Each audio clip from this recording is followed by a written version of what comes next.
தலைவர் கலைஞர் அவர்கள் ஆட்சி பொறுப்பேற்றுக் கொண்ட பிறகுதான் தொடர்ந்து சொல்றாங்க இல்லையா, இந்துக்களுக்கு திமுக விரோதின்னு சொல்லி முதல் முறையாக அவருடைய ஊர்லேயே இருக்கக்கூடிய அந்த தேரை ஓட வச்சது. பல ஆண்டுகளாக தேர் நின்ற இடத்துல இருந்தது, ஓடல. திருவாரூர் தேரை ஓட வைத்ததே தலைவர் கலைஞர் அவர்கள்தான். தன் வாழ்நாள் முழுவதும் நாத்திகத்தை மட்டுமே நம்பிய தலைவர் கலைஞர் அவர்கள்தான் இந்துக்களுக்காக அந்த தேரை ஓட வைத்த தலைவர் கலைஞர் அவர்கள்.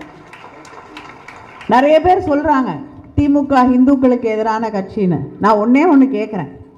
யாழினி பேசும் பொழுது ஒன்றை சொன்னார்கள், திருமணத்திற்கு பெண்களை படிக்க வைங்க, திருமணத்திற்கு நான் உதவி செய்கிறேன் என்று. அதில் தலைவர் கலைஞர் அவர்கள் ஏதாவது பாகுபாடு பார்த்தாங்களா?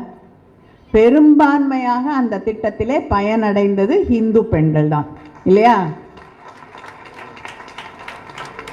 அந்த பெண்கள் படிச்சுட்டு இன்னைக்கு பட்டதாரிகளாக, இன்னைக்கு கவுன்சிலர்ஸாக இத்தனை பெண்கள் டாக்டர் இருக்காங்க, டீச்சர்